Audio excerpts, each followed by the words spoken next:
लेते हैं। कभी गिना नहीं ना। और क्या ये भी कि आपकी अगली सांस के लिए जरूरी ऑक्सीजन का मिलना इस बात पर निर्भर है हेलो। कि आपसे मीलों दूर किसी समुद्र में एक बड़ी सी शार्क मछली नेटवर्क इशू एक होता है ना छोटी सी बेबी। मछली को खा पाएगी या नहीं। क्यों, यकीन नहीं होता ना। चलिए कोई नहीं, आइए आपको ले चलते हैं एक ऐसी दुनिया में जो आपसे हजारों मील दूर होकर भी आपके अस्तित्व का आधार है।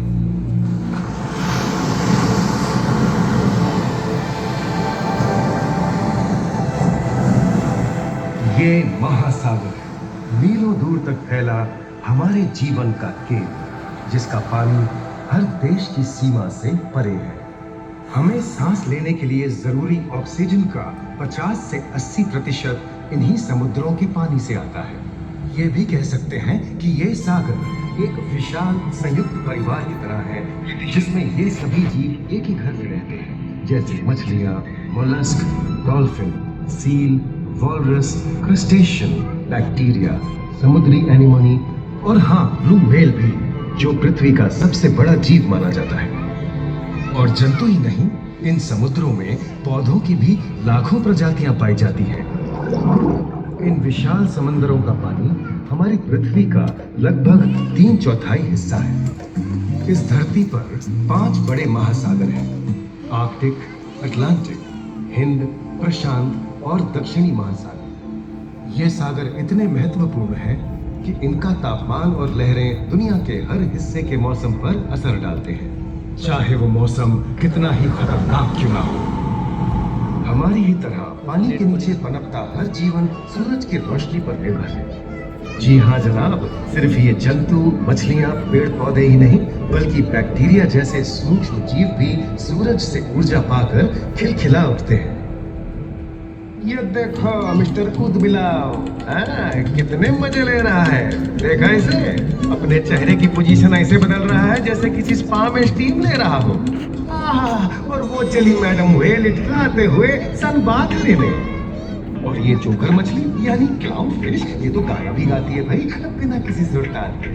हाँ, ये राख समुद्री जानती है, और कोई खतरा महसूस होने पर ये कभी गुर्राती है और कभी चहकती है। क्लाउन फिश है ना। और ये डॉल्फिन हमारे स्मार्टफोन से भी ज्यादा स्मार्ट है।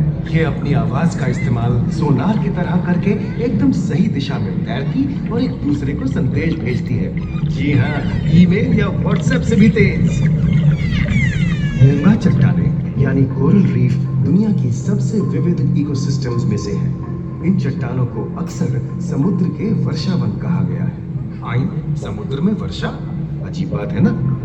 अरे दरअसल इनका नाम इनके आसपास बसे इन जीवों की विविधता के कारण पड़ा है। इनमें से कुछ गूंगे गर्म उथले समुद्र में, तो कुछ ठंडी अंधेरी गहराइयों में रहकर हमारे इकोसिस्टम के संतुलन को बनाए रखते हैं। पौधे हमारे इकोसिस्टम का एक बहुत ही महत्वपूर्ण हिस्सा है और पानी में ऑक्सीजन का सबसे बड़ा स्रोत है। इस नीले पानी में मौजूद कई पौधों में से एक बहुत ही महत्वपूर्ण पौधा है फाइटोप्लैंक्टन, जो पूरी दुनिया की ऑक्सीजन की जरूरत का लगभग 50% बनाकर हमारा अस्तित्व बनाए रखता है। इन समुद्रों में पहुंचने वाली सूरज की रोशनी की मात्रा के हिसाब से उन्हें 3 क्षेत्रों या परतों में बांटा गया है। सतह के सबसे नजदीक वाली परत को यूफोटिक जोन या सनलाइट जोन कहा जाता है। जाहिर है कि यहाँ सूरज की सबसे ज्यादा रोशनी पहुंचती है और 90% समुद्री जीवन इसी परत में मौजूद है। अगली गहरी परत को डिस्पोटिक जोन या ट्वाइलाइट जोन कहा जाता है। इस परत तक सूरज की सिर्फ 1% रोशनी पहुंचती है, जो पौधों के जिंदा रहने के लिए काफी नहीं है। तीसरी और सबसे गहरी परत एफोटिक जोन या मिडनाइट जोन है। यहाँ सूरज की रोशनी बिल्कुल नहीं पहुंचती। ये परत पूरी तरह से अंधेरी और ठंडी होती है, बिल्कुल किसी हॉरर मूवी के सीन जैसे। ये कई जगह पर इतनी गहरी होती है कि यहाँ आसानी से माउंट एवरेस्ट जैसे ऊंचे पहाड़ भी समा सकते हैं। और इसकी सबसे गहरी जगह है प्रशांत महासागर में मरियाना ट्रेंच। महाद्वीपीय तटों के साथ लगे उतने समुद्री इलाकों तक पहुंचना आसान है, लेकिन ये समुद्र का सिर्फ 10% है। समुद्र की गहराई जितनी बढ़ती जाती है, उतने ही वहाँ के हैरत अंगेज जीव जिन तक पहुंचना मुश्किल होता जाता है। ये समुद्री जीव पहले तो अपनी खूबसूरती से आपको छलते हैं और फिर अचानक एक खतरनाक रूप ले लेते हैं जिनसे बचना मुश्किल ही नहीं नामुमकिन है। और ये क्या, अचानक ये रोशनी कहाँ से आई? ओहो, ये तो जेलीफिश का झुंड है जिनकी रोशनी एकदम डिस्को लाइट की तरह लगती है। वाह, ये हुई ना बात। अब सभी बड़ी छोटी मछलियां इन चमचमाती डिस्को लाइट को देखकर पार्टी करने आएंगी। और फिर यही रोशनी उन्हें बेरहमी से दबोचकर उनका शिकार करके अंधेरे में वापस गायब हो जाएगी। लेकिन सभी शिकारियों को छलावे से लुभाना नहीं पड़ता। सबसे घातक शिकारियों में से है शार्क, जैसे ग्रेट व्हाइट और टाइगर शार्क। शार्क आमतौर पर सूरज ढलने के बाद अंधेरे में शिकार पे निकलती है समुद्री जीवों का यमराज। आज तक शार्क की 500 से ज्यादा प्रजातियों का पता चल चुका है। ये हर तरह के खुले महासागरों में, मूंगे की चट्टानों में, आर्कटिक की बर्फ के नीचे और समुद्र की अंधेरी गहराइयों में पाई जाती है। और ये है समुद्री घोड़ा जो तबड़क तबड़क नहीं, छप छप छप छप करता है, यानी दौड़ता नहीं, तैरता है। हमने इन समुद्रों के बारे में बहुत कुछ जाना है, पर अभी भी बहुत कुछ जानना बाकी है। ये सागर गहरे और विशाल, ठंडे और अंधेरे में डूबे हुए हैं। इन गहराइयों में पनपने वाली 17,000 से अधिक प्रजातियां मानो किसी कल्पना से कम नहीं। किसी खूबसूरत एंजल की तरह दिखने वाले जीवों के साथ साथ न जाने और क्या क्या देखने को मिले।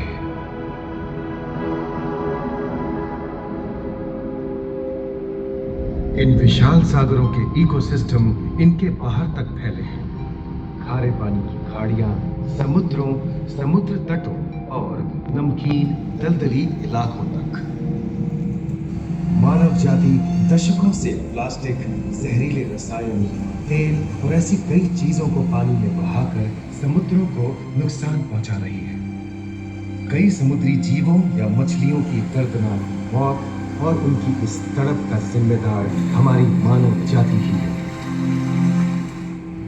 पिछले कुछ दशकों में वैज्ञानिक पैमाने पर सामने आए खतरों में से एक बड़ा जलवायु परिवर्तन है, जिससे महासागर गर्म हो रहे हैं और ग्रीन हाउस गैसों की अधिकता और ऑक्सीजन की कमी के कारण इन समुद्रों का अम्लीकरण हो रहा है।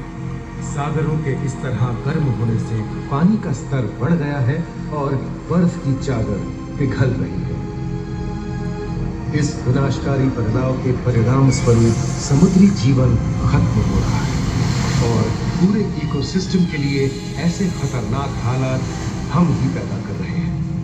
हमारी आने वाली पीढ़ी का भविष्य इस बात पर निर्भर करता है कि क्या हम आज अपने निजी जीवन से प्लास्टिक को हटाने जैसा छोटा कदम उठा सकते हैं, या फिर हम बड़े स्तर पर सख्त नियम बनाकर उन्हें लागू करें जिससे समुद्री संसाधनों का दोहन और प्रदूषण कम हो। याद रखिए, बात हमारे अस्तित्व की है तो बदलाव की शुरुआत भी हमें ही करनी है।